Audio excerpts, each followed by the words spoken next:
Let's put some gravy on it.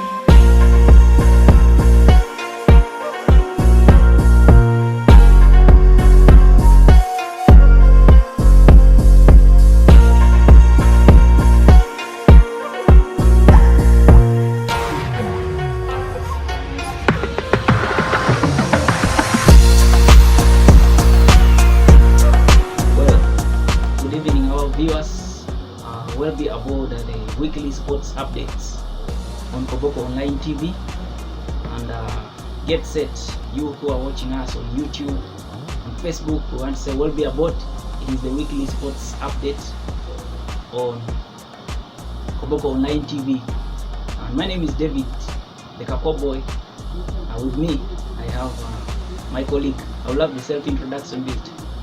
Welcome, good evening. Good evening, and because this is the first of its kind probably in Koboko, Okay. and I think we're going to be well set, and of course my name still remains Josh, and of course you used to call me Ten Hag. Okay. I will be going with that name Ten Hag, but of course you could be, if you're getting us live in whichever part of the world, or Westnile and the whole of Uganda, probably you call me Josh, because that's the name that I really wanted to go with. Wow, I love calling him just Ten Hag. You're welcome. Keep watching, keep with us, as we have a lot of stories to unfold for you over the weekend. You know, CR7 has returned in the world of football that has been hitting the waves all over. And Romelu Lukaku also is saying, I am here. I remember Peter, this man, the commentator during the United game, did mention Bruno Fernandes saying, I am also here. Don't think about CR7. Also Lukaku is saying, I am here. Mo Salah also hitting 100, his 100th goal. A couple of stories to talk about. Don't forget the local scene. We have stories to unfold for you from Midigo, Calvary. A player who will be able to talk about. Just has been so much with Calvary, who will be able to get into the nitty-gritties of that. And don't forget that the CAF Champions League is also ongoing. Khalid Aucho's team also has been shown the exit. And don't forget that also the European Champions League is also on. And the latest coming is that Manchester United's Edison Cavani will not be traveling, but the young lad Elanga has been also included into the shortlist that has been put forth by Ole Gunnar Solskjaer. And tonight there is a game between Everton and Burnley in the EPL, vis-a-vis the previous results that saw a couple of headlines made by top strikers. I would term maybe box strikers, the likes of Romelu Lukaku, CR7, and probably Mo Salah, who is not so much a striker, also coming into the team. Probably let us get started just from right from within, starting it right away. Probably in Koboko, not so much of the stories the clubs are preparing in, probably for the new season of the regional league that is the third tier of Ugandan football. And when you look into previous preparations, the pitch being improved, the Nyaroke grounds, and if I went there, it was kind of. Let's put some gravy on it. Everyone is set for the new season. Koboko Rising Stars is set to play Calvary, playing Rua Hill, who have been injecting a lot of money into football. And probably also their other counterparts, that keeps also will come on to see that they get organized. Looking into the comparison, we all know that most of the teams in Koboko, they have not been making it into the next stages, though sometimes they give in a threat. And we see most times teams from Yule are doing it all in all. Now Calvary has proved that's right. Do you expect this time around to start on a high note from the regional league? I think when you look at Koboko Rising Stars, and they're really doing a great work in terms of their preparations, and you can see the seriousness the players have, and so on. The timing for their training is actually 4 p.m. That's what they are told they're supposed to do. And of course, if you come to town and you find like there is something, some of them are going to training. And of course, they did have a lot of friendlies, like against Calvary. They did win like 1-0. Against Arua Hill, they did lose 4-0. And of course, they're going on with their preparations and so on. And of course, Chipsa did come into that fold, and losing 6-0 at Calvary Football Club, and I think that is not something which is good for Team Chipsa, because their level of organization, the truth is, it's not so convincing, it's not wanting, and that's something that probably could be thinking Chipsa should really improve things in the way they look. Even if when you look at the board itself, you know that things are not working well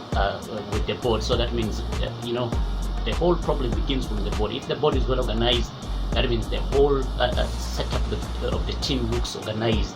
Where the board is not organized, everything looks, disorganized. And I think, to me, that's how they really have to pull up their socks and probably do something at least to see that Tipsa should be a team probably that can probably be on the same line with Kobok Rising Stars. Okay. Because to me, going to big league is not it's not a big deal. It's not a big deal if you believe in yourself. The first time I went to Calvary, that same season, we started talking about the big league, and of course, at the end of the day, big league talk becomes a way of living in Calvary. And of course, at the end of the day, when you go out, you go with the aim of you really want to make it to the playoff positions. True. And I think that's what Rising is supposed to do. And probably with little motivations and little things matters a lot in football. Great. And maybe that's how the board of Rising has to do things if they really want to cross to the big league. You talked about Calvary. Let us shift the attention now to Calvary. They have been giving a bloody nose in the regional league. Probably the likes of Rising Stars will be saying this time around they are off the regional league. Now they are playing in another top tier, that is the second tier. Now when you talk about Calvary, services of one player, that is Ungo, there have been a latest story coming about him. Probably talk about their signings vis-a-vis the technical team, and probably starting with the player you mentioned. Are you seeing them survive this time around? Let's put some gravy on it.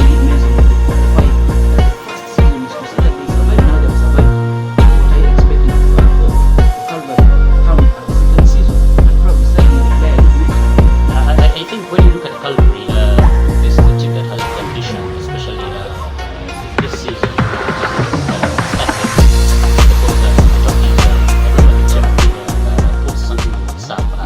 Saying that this is the time that they need to tussle things and go to the Premier League. And of course, you can see the level of preparation they are in. Now, this is the second month for the team being together in training in Midigo, and remember they got one other guy who formerly won the how do you call it, the Acholi province, like the Fufa Drum. The Fufa Drum, yeah. They won with Acholi, and probably the head coach, and probably they did brought Ongodia probably from the head coach of Blacks Power. And of course you have Dudu Bosco as the technical director, and of course Jarul as the under 17 coach, and so on. So they did sign a couple of guys like from different teams around Uganda, and of course that shows that this team is ambitious. Team Calvary is ambitious, and because look at their display against Kobok Rising Stars, you can see they really have that kind of flair in the way they play their football, that take-taka kind of thing, and that is the tradition that probably the two new tacticians have not abandoned, because from Borini it's that same type of football that they play now under the new coaches. This is the same type of football that has been displayed, and of course it's a fantastic team to me. And of course the latest that I got from there is, by the way, they did have a play friendly yesterday at K with one of the teams there, but I forgot the name, skipped me my head, and probably they did win 4-0. And of course the latest coming in that are probably Ongo, his contract was done last season, and of course he did pen in another contract. So to me, I think it's a good news for Team Calvary, because he's a leader, he's a captain in that team. He stayed there this is the fourth season in the team, so that means you really need your experienced players to play, because what is important for Calvary right now is actually the level of competition there. And of course, if there's competition, then you know that that's the team that's really progressing. Remember, Ongo is coming to join other guys. There's how do you call him from Fire or Dagi Khalid probably was joining the team, and probably some other guys from Bulu side. And of course, I think defensively they're going to have a lot of competition in that department. But I think Calvary is good to go to me. Good to go in the toughest to meet tie of Ugandan football, that is the FUFA Big League. According to Just, they are good to go. Who witness come the start of the FUFA Big League. Another team to talk about is probably in the top tier, that is Onduparaka FC, looking into how Arua Hill has been injecting a lot of money into the game. It looks like this time around that the Westnile derby in the top tier is going to be a massive one. And the latest coming in is that Onduparaka, let's put some gravy on it. They are first saying ahead of the upcoming UPL season. And the attacker, remember,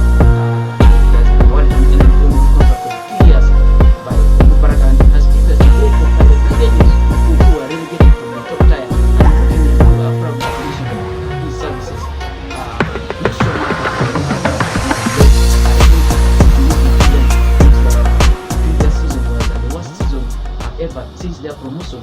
Do you expect them probably with the pressure put in by Arua Hill as being a team from the same region? Are you expecting them to have a great improvement with the acquisition of a new young attacker in the names of James Jarieko? Yeah, I think I would really expect Onduparaka to step up their preparations as well in the way they do their signings. They did get Mo Shaban into their team. They did get a lot of guys. By the way, Onduparaka surprised me this season. They really they some of the signings they have secretly signings. They never exposed unveiled them. But then I think that's the way they wanted things to be done. And of course the signing that probably was put into the limelight was the signing of Mo Shaban and probably Jarieko from maybe team by the Black Angels probably. And of course, when you look at Onduparaka, this is a team that has a lot of issues last season. Though Ababet did come in, but of course the agreement with Ababet it's not all that it's like in big kind of thing. So that means sometimes it makes the team to struggle.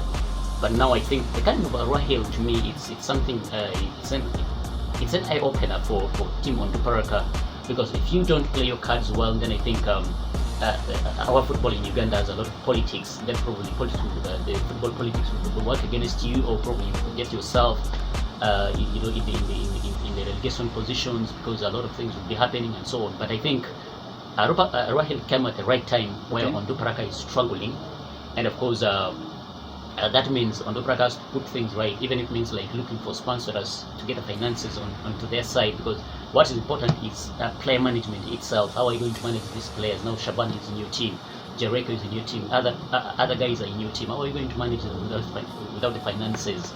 That means they have to go out and put things right, so that when it comes to the financial aspect of it, you really know how to pay your players, week in, week out, or month in, month out, and because that's what you really wanted to be done in Onduparaka.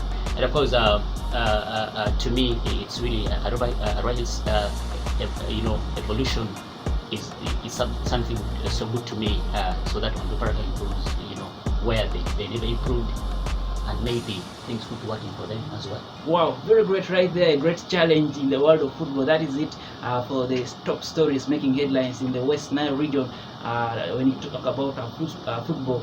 And you who has just probably tapped on your live on that is Koboko Online TV. It is the sports updates, the weekly sports update. David the Kakaboy and Jos, I love calling him Jos Den Hag. And probably the Champions League of Africa, by the way, is ongoing. And remember, Tanzania, let's put some gravy on it.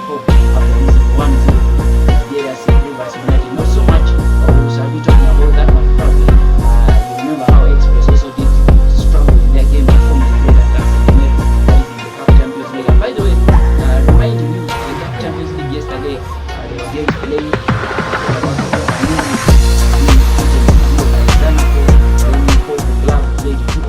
Pedro Dalunda, that comes in from Angola, and then probably we'll be seeing leg 2 coming on Friday the 17th of September. And when you look into the leg 2, El Merrick will be welcoming this time around Express FC. That will be on Friday the 17th of September. Are you expecting probably Express to be going there? I remember them conceding a very lousy goal. Instead of focusing on the game, they went complaining and they conceded the first goal in their game, though they had gotten the first goal to their names. So they'll be away to El Merrick. On aggregate, they are down 1-2. So are you expecting Express to bounce back in the in the CAF Champions League, maybe to represent Uganda in the later stages? Express, I think to me, we really have big problems here in probably the teams that we have here. They did play, they can get results at home, fine, but now when it comes to going away and where you expect you to get results, probably not to help them to. Let's put some gravy on it. Sometimes they didn't receive the feeling, the expectation, and if something happens tonight, then I think that might be biggest worry because they're not really very good team when it comes going. We did see that one something back with White House. They results they wanted, because the last time a team did cross to the group stages was probably the Mo Shaban's first season with KCCA. Remember that one goal that brought KCCA, 1 billion Ugandan shillings there, and of course that's the last time that we've seen a team from Uganda Premier League crossing into the CAF Champions League. And of course, the truth is I'm really worried for Team Express, because you're going to a side that has the pedigree in the continental, scene and so on. So the question will be seeing whether Sam Simbo would be playing his right team and probably so on, motivating his guys to pick a win and probably a draw, because what is needed from them is only a draw, whichever kind of draw which is needed. That's what they really need, because you remember they're going away when probably a week ago was against them and so on, because anything can happen. 1-0 win for Almeric probably Will get it done. It will be done for Team Express, but I think let them go out there and probably do what is expected out of them, and of course it's 50-50 for them to cross. Remember, that is the Champions League of Africa, and by the way, the European Champions League also will be bouncing after a very long time. To the group stage games will be tomorrow, the 14th day of September, and before that, CR7 said he was very nervous. He expected only a goal in his second debut as a Manchester United player, but he scored 2 goals. And the talk is now probably the English Premier League. And when you look into the English Premier League, the start, it looks like it's going to be the tightest season so far, witnessed in the EPL. On Saturday, Crystal Palace beating Spurs by 3-0. Watford being beaten 2-0 by Wolves. Wolves getting their first win probably, and then Brentford being edged by 0-0 by Brighton, and Arsenal getting their first win and first goal of the season. That was also debated on so much. And Arsenal scoring a goal, that is very, very Aubameyang hitting it, a 0-0 against Norwich, probably double as the relegation battle. And Manchester United walloping Newcastle by 4-1. CR7 making his second debut as a United player, getting 2 goals to his name. And Southampton playing a 0-0 draw with West Ham United. Don't forget that those were the games played on Saturday. And on Saturday also Manchester City, by the way, they survived narrowly, edging Leicester by a 0-0 at King Power Stadium. And yesterday, still on Saturday, Chelsea beat Aston Villa 3-0